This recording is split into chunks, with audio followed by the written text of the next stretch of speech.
Hi, welcome back. We are ready to read our next chapter of Refugee by Alan Gratz. We are going to start with Mahmoud. He's in Lesbos, Greece, wanting to move to Athens, Greece, waiting to catch the ferry with his family. He's in 2015, so present day, about 12 days from home. Mahmoud was in another tent city. The paved parking lot at the pier in Lesbos was full of all kinds of camping tents sold in sporting goods stores. Round-topped single-family tents of blue and green and white and yellow and red, all provided by Greek relief workers who knew the refugees had nowhere to stay while they waited for the ferry to Athens to come.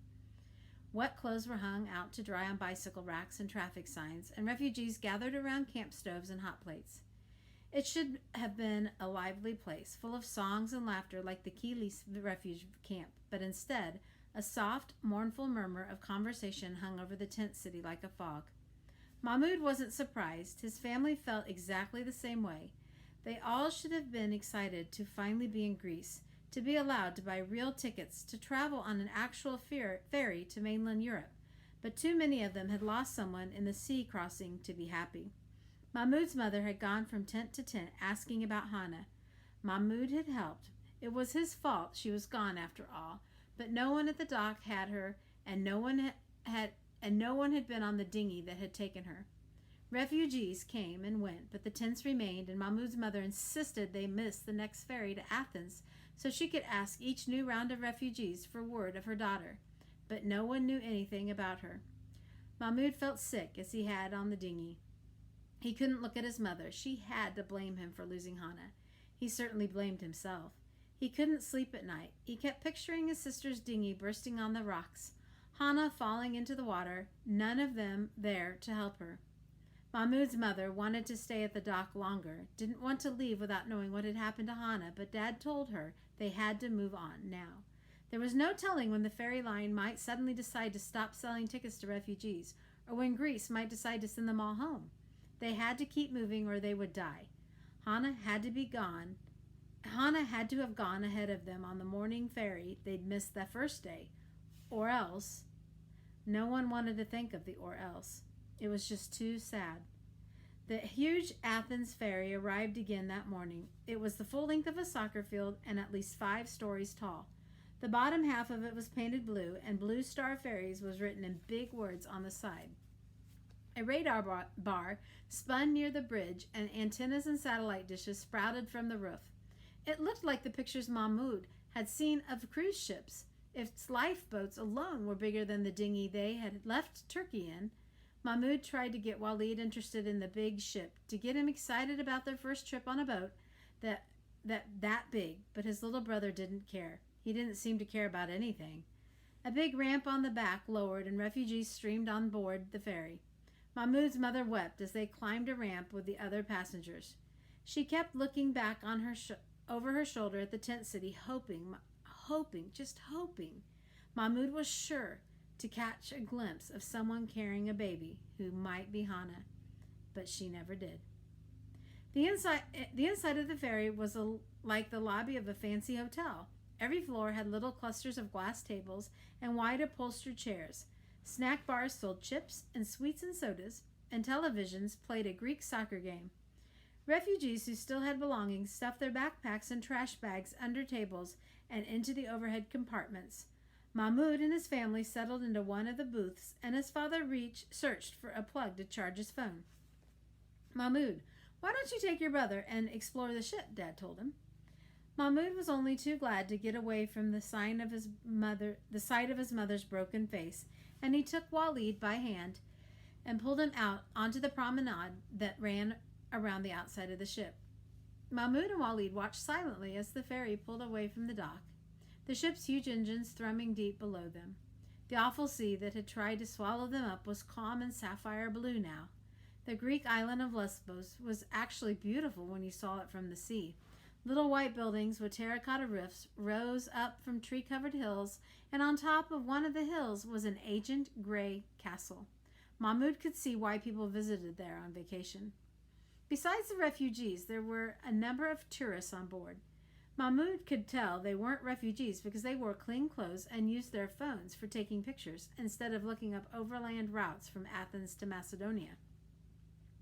Another refugee had laid out a mat on the deck, and he was praying. In all the bustle of waiting in line and getting on board, Mahmoud had lost track of what time it was, and he pulled his brother down with him to pray alongside the man. As he kneeled and stood, Mahmoud was supposed to be focused only on his prayers, but he couldn't help notice the uneasy looks the tourists were giving him. The frowns of displeasure, like Mahmoud and his brother and this man were doing something wrong. The vacationers dropped their voices, and even though Mahmoud couldn't understand what they were saying, he could hear the disgust in their words. This wasn't what tourists had paid for. They were supposed to be on holiday, seeing ancient ruins and beautiful Greek beaches, not stepping over filthy praying refugees. They only see us when we do something they don't want us to do, Mahmoud realized. The thought hit him like a lightning bolt. When they stayed where they were supposed to be, in the ruins of Aleppo or behind the fences of a refugee camp, people could forget about them. But when refugees did something they didn't want them to do, when they tried to cross the border into their country, or slept on the front stoops of their shops, or jumped in front of their cars, or prayed on the decks of their ferries, that's when people couldn't ignore them any longer. Mahmoud's first instinct was to disappear below decks, to be invisible. Being invisible in Syria had kept him alive. But now Mahmoud began to wonder if being invisible in Europe might be the death of him and his family. If no one saw them, no one could help them, and maybe the world needed to see what was really happening here. It was hard not to see the refugees in Athens when Mahmoud got there. Syrians were everywhere in the streets and hotels and markets, most of them, like Mahmoud's family, planning to move on as soon as they could. Mahmoud's father thought he had the right documents to travel freely in Greece, but a woman at the immigration office told him he would need to go to the local police station first to get an official document, and the police told him he would have to wait up to a week. "We can't wait a week," Mahmoud's father told his family. They had found a hotel for €10 a night per person, and the people of Athens were very friendly and helpful. But Mahmoud knew his parents only had so much money, and they still had 4 more countries to cross before they reached Germany. Mahmoud's mother would have stayed a week or even longer to keep asking everyone she met if they had seen baby Hannah. But it was decided they would take a train to the border of Macedonia and try to sneak across during the night. So have you noticed that Mahmoud's trying to get to Germany? Joseph's leaving Germany, wanting to get to Cuba, and then Isabel is leaving Cuba, wanting to get to America. So everybody's leaving the country, getting to one of the countries other people are leaving. It's kind of interesting. So Joseph, just outside Havana Harbor, 1939, 21 days from home. Joseph watched from the deck as another little boat snuck through the flotilla of reporters and fruit sellers and Cuban policemen surrounding the MS St. Louis. This boat held a familiar-looking passenger, and Joseph realized with a start that it was Dr. Aber, Renata and Evelyn's father, who already lived in Cuba. Joseph ran through the ship until he found the sisters in the movie theater watching serials. "Your dad's come into the ship," Joseph told them. Renata and Evelyn hurried after him. When they got back to the ladder at sea deck, they got an even bigger surprise. Dr. Aber had gotten on board the St. Louis. Officer Padron was looking over some papers Dr. Aber had brought with him, and a small crowd had gathered to see what was happening. Renata and Evelyn ran to their father, and he swept them up in their arms. "My beautiful daughters," he said, kissing them both. "I thought I'd never see you again." Officer Padron nodded and said something in Spanish to Dr. Aber, and Dr. Aber smiled at his daughters. "Come, it's time for you to join me in Cuba." With that, "Well, what about our things, our clothes?" Renata asked. "I'll forget them. We'll buy new clothes in Cuba," Dr. Aber said. His eyes darted to the policeman, and Joseph understood. Somehow, Dr. Aber had gotten someone official to let him come get his daughters off the ship, but he didn't want to wait around any longer in case the policemen changed their minds. He carried Renata and Evelyn to the ladder, and Renata barely had time to yell goodbye to Joseph and wave before they were gone over the side. Joseph was speechless, but the rest of the crowd wasn't. Angry passengers surrounded Officer Padron and the other policemen, demanding answers. "How come they get off the ship and not us? Can you help us? How did they do it? Let us off the ship. My husband is in Cuba. They have papers, bright papers, Officer Padron tried to explain in broken German, but the only one that only made the crowd madder. We have papers, visas. We paid for them. Joseph was scared for Officer Padron, but he shared the passengers' frustration. Why had Dr. Aber been able to take Renata and Evelyn off, and none of the rest of them could go? It wasn't fair. Joseph clenched his fists and began to shake. Then he realized it wasn't him that he was doing the shaking. It was the metal deck of the ship. The ship's engines were rumbling to life for the first time since they had dropped anchor, which could mean only one thing. The St. Louis was going home to Germany, and they were all going with it. Without a word from anyone, the passengers rushed to the top of the ladder as one. Officer Padron drew his pistol, and Joseph gasped. "Padron!" The policeman cried. "Halt!" He swept the gun back and forth, and the other policemen drew their pistols and did the same. The angry passengers pulled back, but didn't run away. Joseph's heart was in his throat. Any second now, the mob was going to attack the policemen. Joseph just knew it. They would rather die than be sent back to Germany, back to Hitler. The ship's first officer and the purser arrived and threw themselves in between the guards and the angry crowd. They begged for everyone to remain calm, but no one listened. As the vibrations of the ship's engines below grew louder and more insistent, more people rushed to the ladder to demand to be let off the ship. Joseph was caught in the middle row. If the mob pushed forward into the guns of the policemen, Joseph would have no choice but to push with them. It was hot, well over 100 degrees on deck already, and the temperature of the crowd was rising. Joseph was a ball of sweat, and the close-packed mob only made things worse. The situation was about to boil over when a small white man in a gray suit climbed up the ladder behind the policeman. It was Captain Schroeder, but Joseph wondered why he was out of uniform. And why had he been off the ship? For a moment, the mob was so surprised it stopped surging forward. Captain Schroeder was surprised too. As soon as he saw the angry crowd and the guns drawn, he lost his temper. He yelled at the policemen to lower their weapons or he would order them off the ship, and at last they obeyed. "Why have the engines started?" one of the passengers yelled. "Tell us what is happening." Captain Schroeder put his hands in the air and called for calm so that he could explain. He took off his hat and mopped his brow with his handkerchief. "I have just been to see President Brew, to appeal to him personally for you to be allowed to disembark," the captain said, "but he would not see me." These were dark mutterings among the passengers, and Joseph felt himself getting angrier. What was going on, and why had the Cubans promised the passengers they would let them in, only to turn them away now?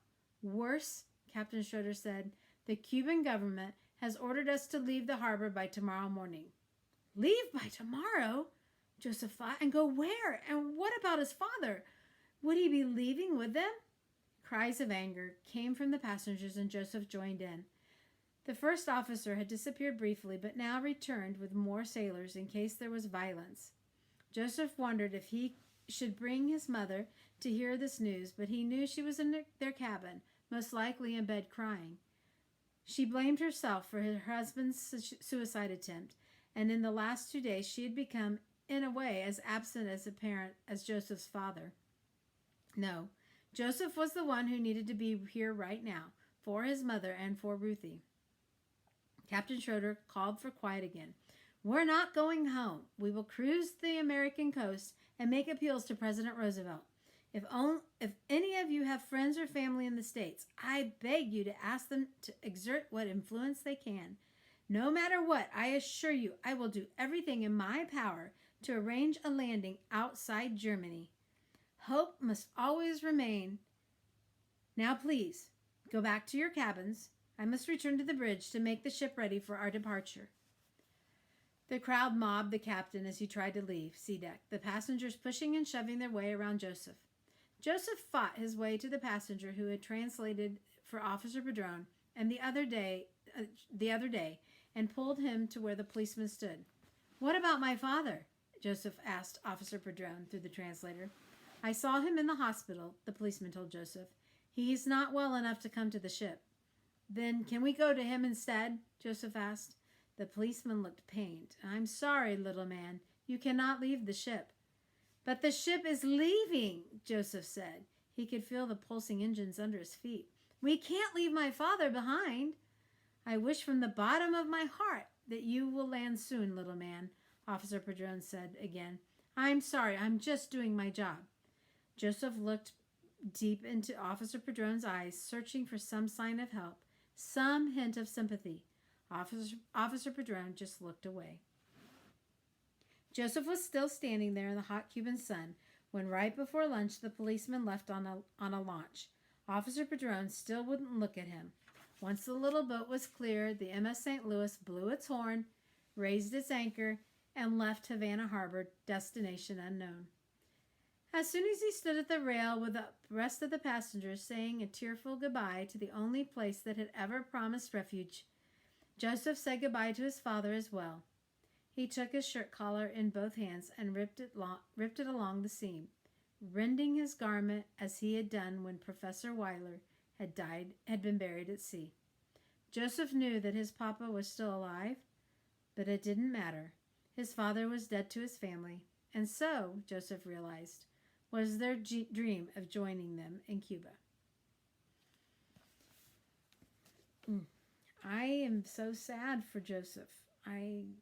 Knowing that your dad is there and you can't do anything to help, and not knowing where you're going, I think the uncertainty of not knowing something is very frightening and very scary.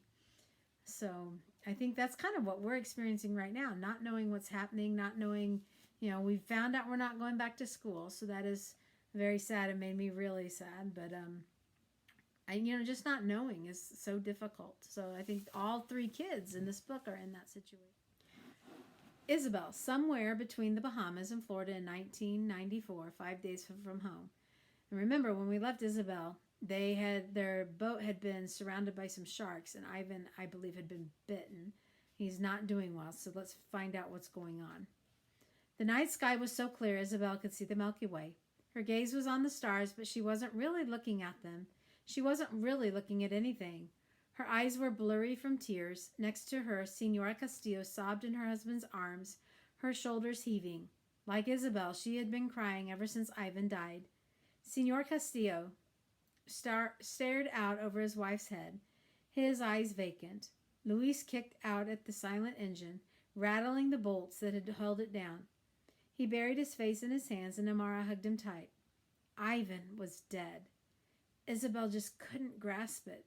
1 minute he had been alive, talking to them, laughing with them, and the next he was dead, lifeless, like every other Cuban who had ever died trying to get out of El Norte by sea. But Ivan wasn't some nameless, faceless person. He was Ivan, her Ivan. He was her friend, and he was dead. Isabel's eyes drifted down to her where Ivan's body lay, but she still didn't look right at him. I couldn't. Even though Papi had taken down the shirt he draped over Mommy to shade her and laid it across Ivan's face, Isabel couldn't bear to look. She knew Ivan's face, his smile. She wanted to think of him that way. Lito sang a low, sad song, and Isabel retreated into the arms of her mother and father. The three of them huddled together as if that what happened to Ivan might happen to them too if they came too close to his body. But the real threat was the sinking boat and the sharks that had still circled it, following the trail of a bloody water that started at Isabel's feet.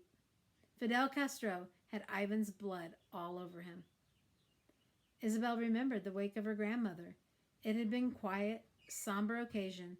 There hadn't been a body to bury. Those who had come and spent most of their time comforting Lito and Mommy and Isabel, hugging them and kissing them and sharing their grief. Isabel knew she should do that now for the Castillos, but she couldn't bring herself to it. How could she comfort the Castillos when she still needed comforting herself? Ivan was their son, their brother, but he was Isabel's best friend. In some ways, she knew him better even than his family did. She'd played soccer with him in the alley, swum with him in the sea, sat next to him in school. She'd eaten dinner at his house, and he at hers. So many times they might as well have been brother and sister. Isabel and Ivan had grown up together. She couldn't imagine a world where she would run next door and he wouldn't be there. But Ivan wouldn't be coming over anymore. Ivan was dead. The loss of him ached like a part of Isabel was suddenly missing, like her heart had been ripped out of her chest, and all that was left was a giant gaping hole. She shook again as her body was racked with sobs, and Mommy pulled her closer. After a time, Isabel's grandfather finally spoke. "We need to do something," he said, "with the body." Senora Castillo wailed, but Senor Castillo nodded. "Do something with the body?" Isabel looked around. But what was there to be done with Ivan's body on this little raft? And then Isabel understood. There was only one place for Ivan's body to go. Into the sea. The thought of that made her recoil in terror. No, we can't leave him here," Isabel cried. "He'll be all alone. Ivan never liked to be alone." Lito nodded to Isabel's father, and the two of them stood to lift Ivan out of the small boat. Isabel fought to get free of her mother, but Mommy held her tight. "Wait," Senora Castillo said. She pulled herself away from her husband, her face streaked with tears. "We have to say something, a prayer, something. I want God to know Ivan is coming." Isabel had never been to church. When Castro and the communists had taken over, they had discouraged the practice of religion. But Spanish Catholics had conquered the island long before Castro had, and Isabel knew the religion was still there, deep down, and the way Lito told her clave was buried beneath the audible rhythms of a song. Lito was the oldest and had been to the most funerals, so he took charge. He made the sign of the cross over Ivan's body and said, "Eternal rest grant unto him, O Lord, and let the perpetual light shine upon him. May he rest in peace. Amen." Senora Castillo nodded, and Lito and Isabel's father picked Ivan's body up. "No, Isabel cried. She reached out as if to stop them, then pulled her hands back and clasped them to her chest. She knew they had to do this, that they could not keep Ivan on the boat with them, not like this. But as she watched Lito and Papi lift up Ivan's body, and the empty place inside her got bigger and bigger until she was more empty than full. She wished she was dead too. She wished she was dead so they would put her into the water with Ivan, so she could keep him company in the deep. Senora Castillo reached out and took her son's hand one last time, and Luis stood and put a hand on Ivan's chest. One last connection to his brother before he was gone for good. Isabel wanted to do something, to say something, but she was too overcome with grief. "Wait," Luis said. He pulled his pistol from his holster. His face turned mean as he aimed it over the other side of the boat, at one of the fins that skimmed the surface. Isabel was ready for the shots this time, but they still made her jump. Bang! Bang! Bang! The shark died in a bloody, thrashing spasm, and the other sharks that had been following the boat fell on it in a frenzy.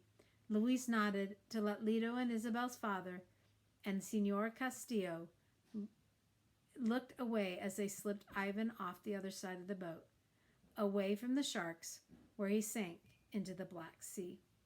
No one spoke.